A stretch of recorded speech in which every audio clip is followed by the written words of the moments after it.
Bonjour à vous, je suis Delphine Boileau-Terrien, fondatrice de femmesdechallenge.com. J'accompagne les femmes de challenge à se reconvertir et à réussir dans l'entrepreneuriat.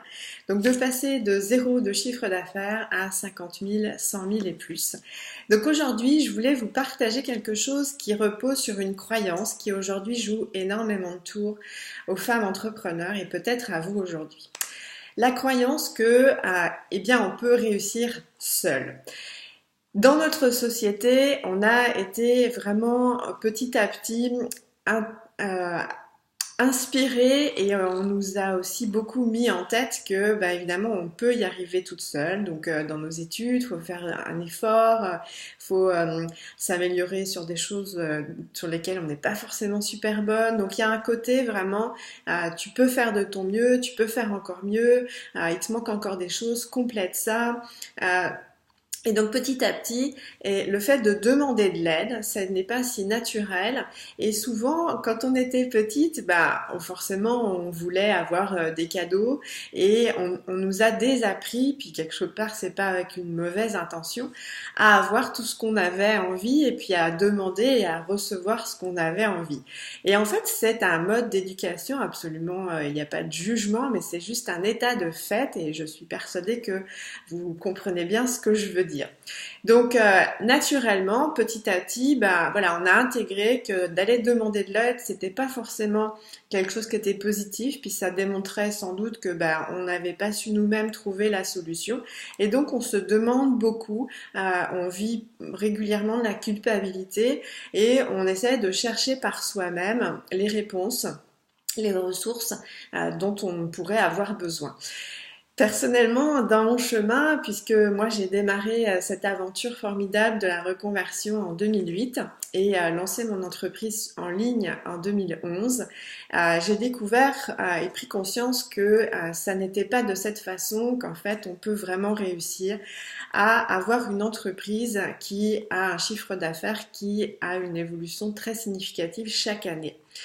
Ça n'est absolument pas de cette façon. C'est-à-dire qu'en fait, dans cette approche d'être dans un mode self-suffisant, on va dire ça comme ça, ça va jusqu'à un certain niveau parce que on a intégré certaines croyances, du coup on pose certaines actions en lien avec ça. Sauf que ça nous permet à un moment de vivre un déséquilibre, donc soit on a plus de clients ou beaucoup moins parce qu'on est vraiment dans le dur, on est en train de forcer, ou potentiellement il y a aussi des profils qui peuvent tomber en dépression, tomber en burn-out. Enfin, à un moment donné, on touche vraiment un plafond dans cette énergie de je dois savoir faire par moi-même. Or, ça n'est pas de cette façon-là qu'il est sain de réussir, et d'ailleurs, ça n'est pas de cette façon-là qu'on réussit, puisqu'il y a vraiment moyen de pouvoir réussir facilement et aisément. Alors évidemment, sur le chemin, il y a des moments plus difficiles, mais globalement, la réussite, quand on est une femme et qu'on a vraiment cette ambition de réussir professionnellement et financièrement, ça doit se faire facilement et aisément. Donc, c'est parce qu'on y ajoute cette approche plutôt yin, plus intuitive, plus féminine. Évidemment, les hommes et les femmes ont aussi chacun du yang et du yin, ça n'est pas sexué quand on parle de yin et de yang, mais surtout, ce qui est important que vous sachiez, c'est que c'est impossible de réussir seul. Donc c'est très important dans sa première année, quand on se lance, de se faire accompagner par une professionnelle qui a déjà fait le chemin et qui vous l'a balisé. Ça, c'est absolument important la première année, ça c'est une conviction que j'ai. Ensuite, il y a des paliers dans vos avancées.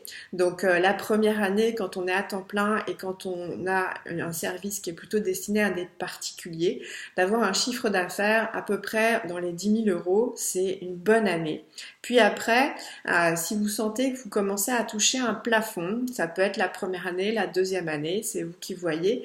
Voilà, mais typiquement récemment, j'avais une cliente qui a démarré sa première année seule et qui la deuxième année sentait bien que elle avait touché un plafond. En tous les cas, elle sentait qu'elle avait atteint un certain niveau d'incompétence et donc elle s'est fait accompagner à travers le programme Croissance et elle est passée à 25 000 la deuxième année.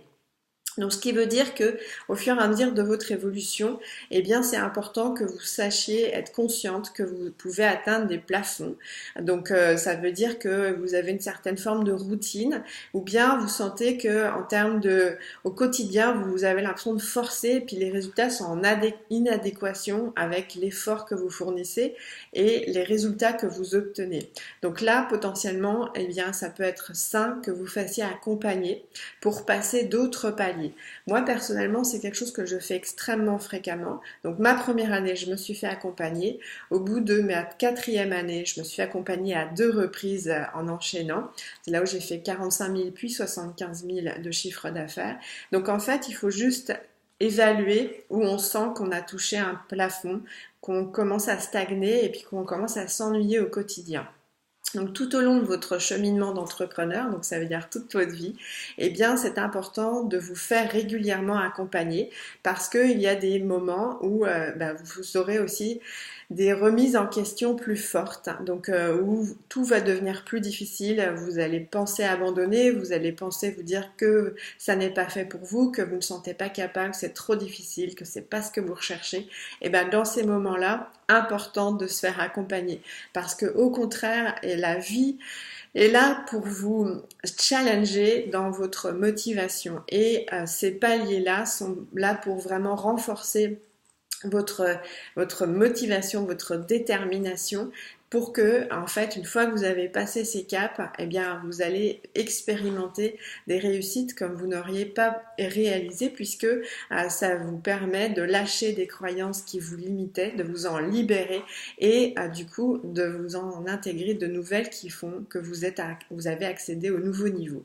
Donc, la première chose, c'est vraiment très important, c'est celle-ci. Donc, voilà. La deuxième, c'est très important d'être entouré par des personnes qui sont vraiment dans une très belle énergie et des entrepreneurs qui sont vraiment aussi plus avancés que vous au quotidien, d'être vraiment très inspirés, très connectés avec des entrepreneurs qui sont au même niveau que vous et plus avancés parce que encore une fois ça va faire un effet d'entraînement et ce qu'on dit c'est que quand nous-mêmes on est la plus avancée il est temps de changer de communauté donc c'est extrêmement important.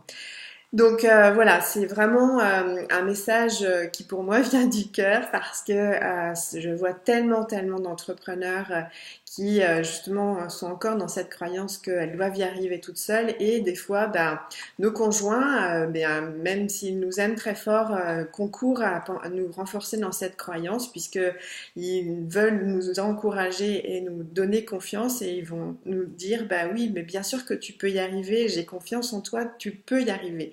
Mais ça nous dessert, et moi ça a été mon cas dans mes premières années. Oui, ça me faisait du bien de l'entendre, mais en fait, j'avais bien sûr l'impression que je pouvais y arriver, mais je commençais à comprendre que en fait, je ne savais pas ce que je ne savais pas. Et donc, je me disais qu'il fallait aussi que je demande de l'aide et que je le remerciais d'avoir confiance en moi, mais ne connaissant pas lui-même le monde de l'entrepreneuriat, il ne pouvait pas savoir et donc c'était dans une belle intention, mais qui peut du coup nous desservir. Donc c'est la raison pour laquelle du coup j'en viens à la fin de cette vidéo à vous parler du club d'affaires que j'ai ouvert en septembre dernier.